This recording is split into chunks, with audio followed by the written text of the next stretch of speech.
اعوذ باللہ من الشیطان الرجیم بسم اللہ الرحمن الرحیم۔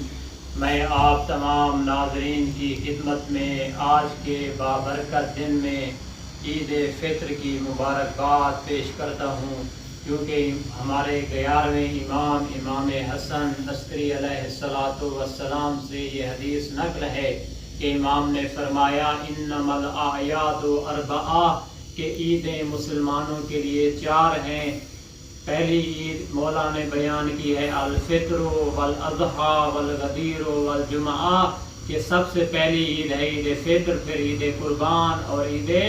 غدیر، اور روز جمعہ کو بھی مومنین کے لیے عید کا دن قرار دیا گیا ہے۔ دعا ہے کہ اس عید کے دن میں اللہ تمام مومنین کے ماہ مبارک کے اعمال کو اپنی بارگاہ میں قبول فرمائے، اور اگر ہم سے کوئی کوتاہی ہوئی ہے، کوئی تقصیر ہوئی ہے تو اللہ ہمارے گناہوں کو معاف فرمائے۔ کیونکہ مومن کے لیے عید کا دن وہ ہوتا ہے کہ جس میں وہ اطاعت الہی میں اپنے آپ کو سبقت کرتا دکھائی دے، کیونکہ امام امیر المومنین حضرت علی ابن ابی طالب علیہ السلام نے ایک عید کے موقع پر فرمایا تھا کہ انما ہوا عید لمن قبل اللہ صیامہ وشکر قیامہ، کہ عید اس شخص کے لیے ہے کہ اللہ جس کے روزوں کو قبول کرے اور اس کی نماز کے بدلے میں اسے اجر عظیم نصیب فرمائے، اور پھر فرمایا کل یوم لا یعصی اللہ فیہ فہو یوم عید، ہر وہ دن کہ جس میں اللہ کی معصیت نہ کی جائے وہ مومن کے لیے عید کا دن ہے۔ تو آئیے یہ عید کا دن کہ جو 30 روزوں کے گزارنے کے بعد ہمیں نصیب ہوا ہے، یہ اہم ترین دن ہے کہ اس کو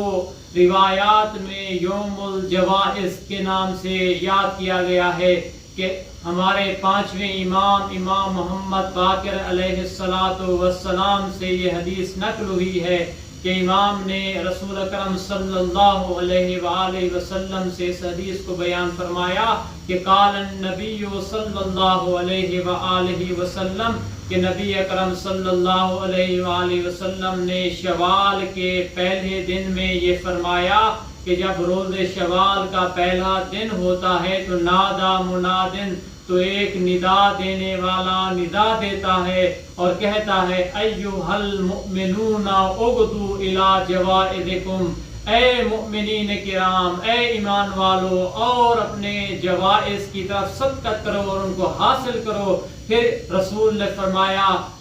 کہ یا جابر جوائز اللہ لیست بجوائز ہذہ الملوک، کہ اللہ کے جو انعامات ہیں، اللہ کی جو نعمتیں ہیں، اللہ کی طرف سے جو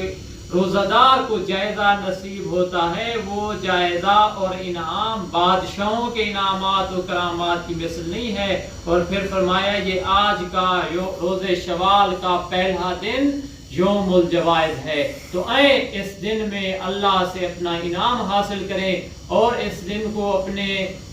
لیے ایک اہم ترین دن قرار دیں کہ اس میں خدا کی اطاعت بجا لیں، نہ کہ اپنے آپ کو فضول اور لہو و لعب محفلوں میں اپنا دن خرچ کر دیں۔ کہ ایک مرتبہ امام حسن مجتبیٰ ایک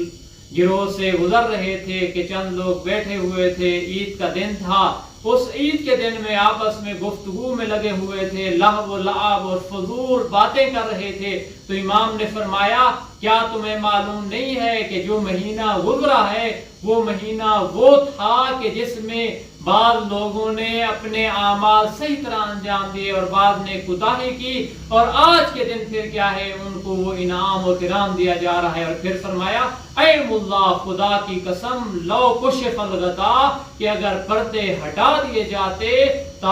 تو نیکی کرنے والے کو اس کے احسان اور نیکی کا بدلہ دیا جاتا اور اس میں مشغول ہو جاتا، اور اگر کسی نے کوتاہی کی ہے تو وہ اپنی سزا کو اور عذاب کو بھی دیکھ لیتا۔ دعا ہے خداوند متعال آج کے عظیم دن میں ہمیں خوشیاں نصیب فرمائے، ہمارے اعمال کو قبول اور منظور فرمائے، اور ہمیں اپنی بارگاہ سے عظیم انعام نصیب فرمائے۔ وما علینا